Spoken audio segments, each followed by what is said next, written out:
The National Association of Realtors is in the middle of a big lawsuit. How is it going to affect you and your business?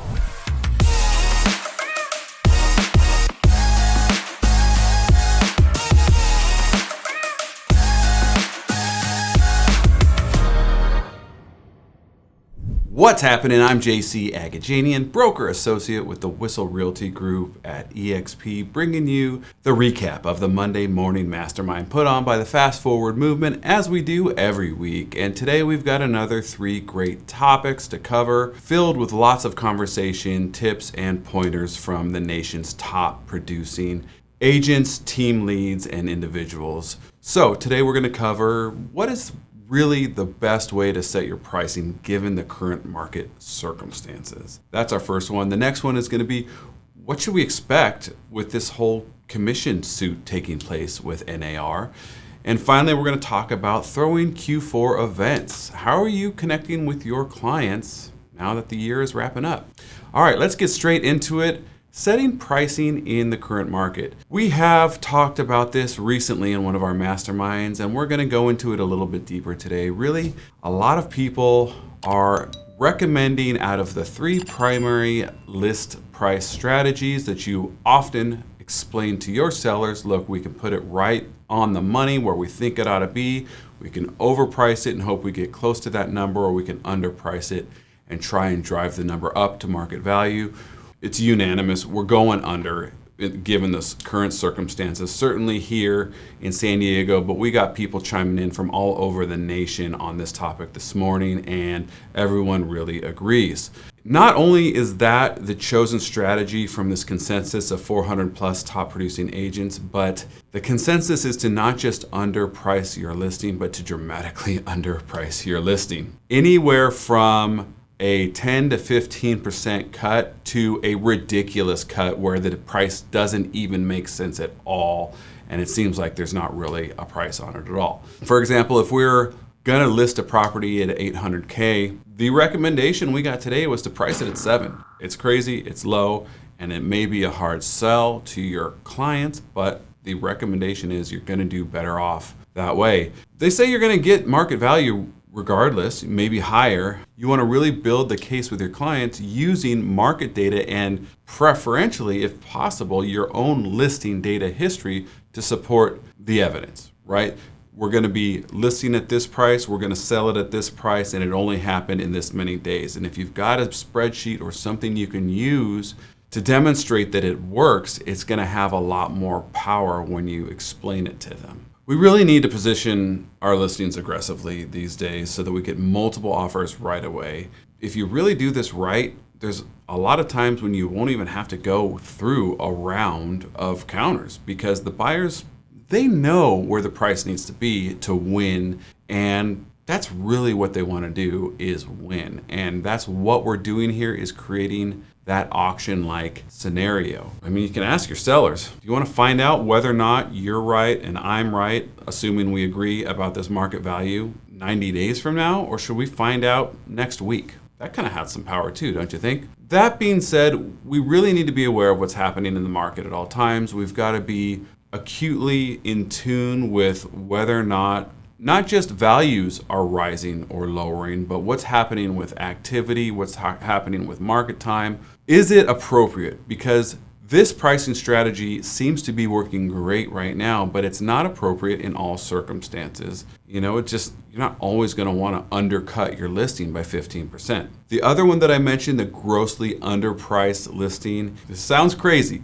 but we're talking like 50 to 70% off market value. So it's like there's no list price at all, like I mentioned before. You really want to create an auction scenario with the ridiculously underpriced listing. And the market will respond. If you get that silly about it, people are going to call you, ask you questions, what's going on with this listing, and you'll just have to explain, look, hey, this is where we think it ought to be, or maybe just say, seller wanted to see what the market has to say about our property and our pricing. Of course, underlying all of these scenarios, really underlying us agreeing upon or setting market value, which is our target, regardless of where we list, we need to be honest with ourselves about the product. What does the home look like? Is it top notch, completely redone last year, beautiful, ready to move in, not anything to do? Or Is it mid? Is it kind of like, it's fine, maybe it was renovated 10, 20 years ago? Or is it wrecked? Like, we've got to have an honest, sober conversation with our sellers about the condition of the home in order to set that market value that we agree upon before we get to our pricing strategy. And as always, we ought to explain the difference between market value and pricing strategy to our clients. So I hope that's helpful. It's an interesting one and maybe challenging, but really that's where we have to come in, like I said, not only with data to support it, but with experience and an understanding that we know what we're doing when it comes to negotiating. Next, let's talk about what to expect with NAR and the lawsuit that's taking place. Well, first of all, if you're not real familiar with it, the long story short is that plaintiffs in the lawsuit accuse NAR and residential brokerages as well, of just perpetuating a long-time system designed to guarantee a hefty commission split among buyer and seller agents, regardless of the time or complexity involved with a particular sale. Obviously, I've got my feelings on this lawsuit, but let's dig into it a little bit. A lot of the conversation regarding this lawsuit today surrounded headspace for us agents. Let's not obsess about the rules of the game, if they're going to change, if NAR is going to come up. First of all, if they're going to get spanked and have to pay a ton of money, and then if they're going to change how we operate, forget about it. If they make a change, then we'll have to figure out what the new rules are of this game we play called real estate and play it to the highest level possible, regardless of the new rules or the old rules, right? So it's kind of an idea of let's not work ourselves up about something that may or may not happen, right?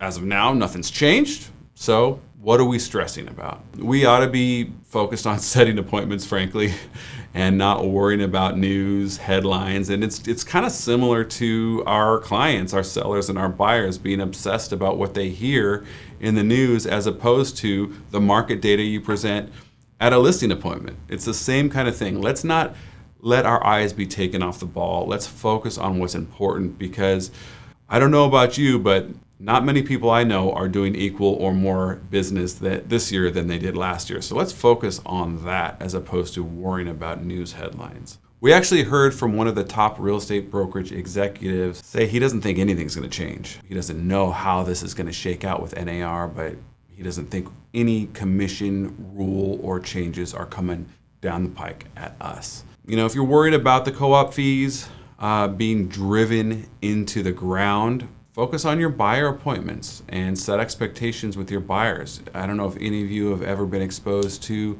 Craig Proctor's coaching, but years ago I was coaching with him, and he always focused on strengthening that buyer-broker agreement so much so that if a seller on the other side isn't offering a full 3%, or you name your price, maybe it's 3.5% or 4% as a buyer's agent, then you collect that from your client. This really has to come from an abundance of value and expertise. And you can also use the fact that every listing isn't going to come the same. You may find an off-market property for your client. You may find a wholesale deal. You may work with investors. Things may not always be as simple as it was in the MLS and they offered 2.5 or they offered 2 3/4 or whatever the case may be. So when you explain the situation, you can set your price. And if that NAR thing is a big fear of yours, it's time to bone up and get strong with those buyer presentations. And you can set a new rule inside your business that this is the way it works, and I make 3% every time, no matter what, as a buyer's agent. It's up to you. We can also use this opportunity to bone up on our USPs, or our unique selling propositions, because we really ought to be able to clearly articulate our value, explain this proven process that we use and how we take buyers from A to Z and all the different things that take place in between, why we're different and why we're really needed in this scenario. So overall, don't stress about it, but if you are, use it as a challenge to yourself and get focused on your presentation of value and securing the bag. We're going to move on to our last and most lengthy subject of this morning, which was throwing events. This is kind of a much lighter, a little more fun subject that we talked about. We at the Whistle Group throw lots of events. We throw at least 4 a year, as as the name implies, quarterly events. Not everybody throws quarterly events, but we had lots of different ideas and pretty cool ones too. So one agent spoke up. She said she's got one that's really focused on business owners and independent contractors. And this can be maybe a subset of your client database, or maybe you use this as a way to reach out to people you would like to do business with in the future. Basically, it's a handful of things towards people who are independent or business owners. And you're gonna offer free headshots. You're gonna offer guided business planning. You're gonna offer social media expertise and planning for the year as well. And you're gonna walk the people through creation of their vision boards. So these are kind of the main 4 hubs that this event takes place. You're gonna do it more in a professional setting as opposed to some of the other fun things like we'll talk about shortly here. But that was a different take that I hadn't heard about before, and I thought it was pretty interesting. And like I said, if you really would like to, let's say, maybe increase your price point, maybe you wanna target people who own businesses or make more money, that's one way to do it. Throw an event like this and handpick who you want to invite to it. They're getting stuff for free. I'm sure a lot of people will take you up on it. On the note of quarterly events or events in general, the Eventbrite was brought up, and I didn't know this, but apparently it's not free anymore. But people do still like using it because it's got a real robust email system that cuts through the clutter, and it'll help with open rates and responses. So if you haven't used it in the past, maybe consider it, or if you've been using it and you're shying away because they're charging now, maybe rethink it, because according to the people who use it regularly, it does still hold pretty good value, and that's maybe why they're getting away with charging us for it. One of the other ideas that was brought up today is something we've done in our company in the past as well. It's holiday pies. So you're gonna send a message, you're gonna make an invitation. We always go in all directions with every event. We put something in the mail, an email in their inbox, we put a text message on their phone, we put a phone call out live. It's a reason to make a phone call. It's not about the pies or whatever else we're gonna talk about in a minute here. It's about the communication. It's a reason to offer something of value and get into that forward script: family, occupation, recreation, and dreams. Let's just have a conversation without any catch. We're not trying to push anything on you or sell anything on you or get you to go do something. We're just offering something of value and making sure that we're staying in contact. And that's really the whole purpose of all these events. The next one we're gonna talk about is family photos. We actually just did this last month with the Whistle group. It's common to do this like late October, early November, or even late September. You're getting prepped for the holidays, and you just basically set up a nice backdrop. If you have an in-house media team like we do, you can use your own photographers to do professional shots.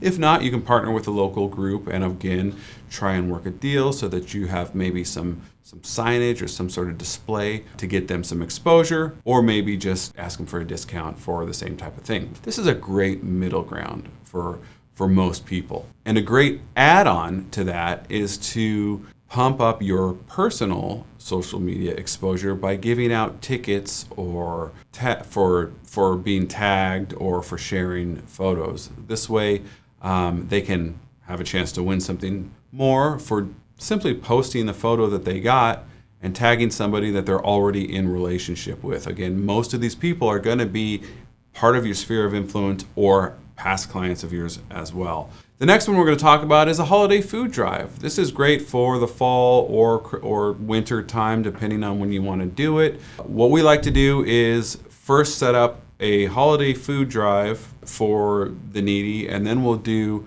a coat drive or some warm clothing drive for the homeless, and then we'll also do a Christmas tree pickup. So that's kind of a 1, 2, 3 hit 'em in the same farm this time of year.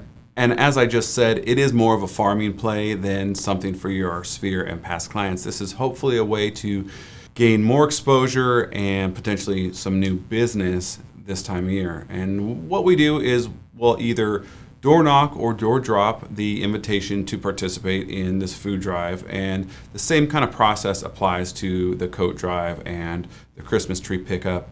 We just ask them to tell us their name and their address, and they can email us to a pre-selected, holiday food drive email that we create. We're building a list. And we've got people that are responding, wanting to participate in this small local thing that you're doing. This is a specific and unique section of town, an area you're farming, and it's several blocks, not the whole town. Another cool idea I heard of this morning that I hadn't heard of before was a virtual gingerbread house contest. I really like this because of the direction that it's going. As it sounds, it's virtual. We're using social media to make this thing happen. So basically, you're buying a shit ton of gingerbread houses, right? And you go to Target or wherever you go and you get a bunch of them. You tell everybody what you're doing, and they can participate, and they can get the gingerbread house for free from you. And then they take it home, they do their thing with their kids, right? They make the cutest gingerbread house that they can. And then the way that they enter the contest is that they post it online and they tag us to be included. And then the winner gets a prize of some sort. You come up with something that families or kids would like, and you give it away. Maybe a gift card. It could be as easy as that, or something more creative and fun, and put some thought into it. So that was a pretty cool idea. Other little more heartfelt things came up today, which I have heard of before. One was a Thanksgiving dinner, like feed some families. This is pulled directly from Tony Robbins. If you've ever heard his story of a famine before success when he was younger, he's told it a ton of times. Certainly if you've ever been to UPW, Unleash the Power Within, he's definitely talked about it there. But the idea is, pick a certain amount, whatever you can afford, whatever you want to do. The guy that mentioned it this morning is now feeding 100 families with a complete turkey dinner.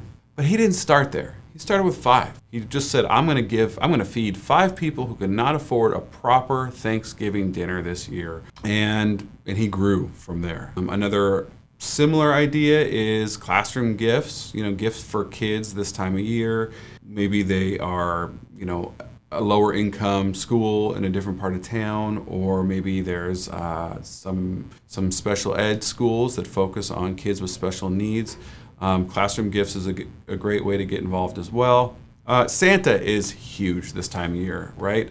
We've done photos of Santa a bunch as part of our holiday mixer that we do every year. The person that brought it up today said they do a brunch with Santa. Ours is usually an evening event with like tray passed hors d'oeuvres and a no-host bar, and then we've got Santa over here, and then we do some crafts for the kids to play, and then there's like a cookie thing where they can decorate them as well. That's the way we do it. And somebody else came up with the idea of having a Grinch at a party instead of a Santa. This is kind of clever because you can actually participate with maybe a large HOA or some other neighborhood organization that might already have a Santa going on. And you can say, hey, let's piggyback on this event that's already taken place. We'll provide a Grinch. It's still a reason to reach out to people, but we're going to Grinch it up instead of Santa.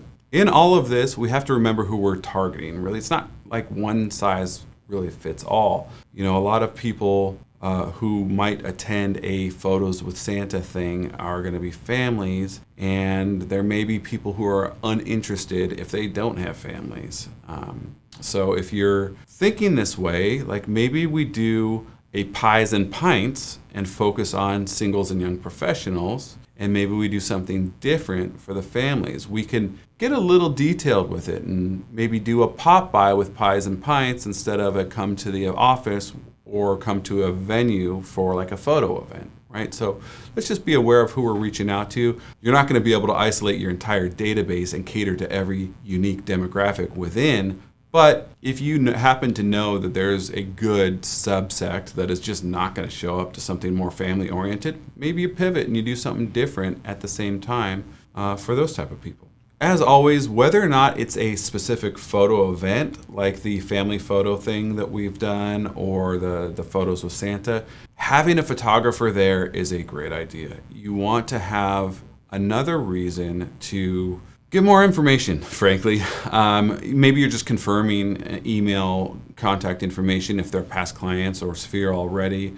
But a lot of times people will invite guests and friends to these things, and we encourage that. So you want to have maybe an updated email address of someone that you already had by saying, hey, just put this email here and we'll send you everything you took today.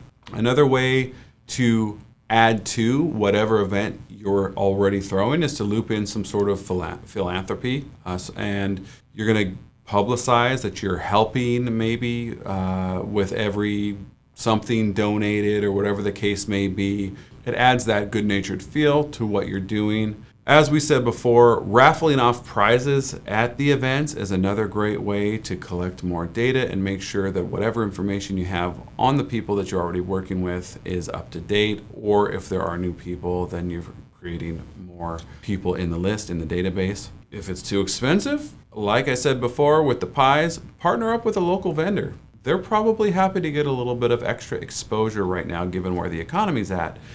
And there's a good chance you can get them to show up for free for that exposure, certainly if you allow some signage to take place in your event, and especially if you've got a larger group coming. If you've got 500 to 1,000 people showing up for a large team, they're going to be happy to get in front of them. Another thing that we have to comment on before we wrap the mastermind recap today is to be sure that you have a process for the planning, for the prepping, for the promoting, for the producing of the event, and then afterwards, let's have a post-event review with our team on how it went, what needs to be changed for next time. And you can use the old start, stop, continue. It's a simple system that helps you really focus in on what went well, what didn't, and how we can do this thing better next year. If we don't really do well to plan, it's a good chance the thing may flop, and that's the last thing you want. So keep an eye on your timing, keep an eye on when you plan, like organize your calendar, keep it routine, and give yourself plenty of time. Start early. Make plans to plans. Calendar your time and do it right. That's it for today. I hope that this was helpful, covering these three topics. Of course, selecting the right pricing in this market. What are we going to expect with this NAR lawsuit? And of course, the long one, all the events that we talked about. Of course, hit me up right here if you've got any questions or comments or just like to chat a bit. I'm always happy. Talk to you soon.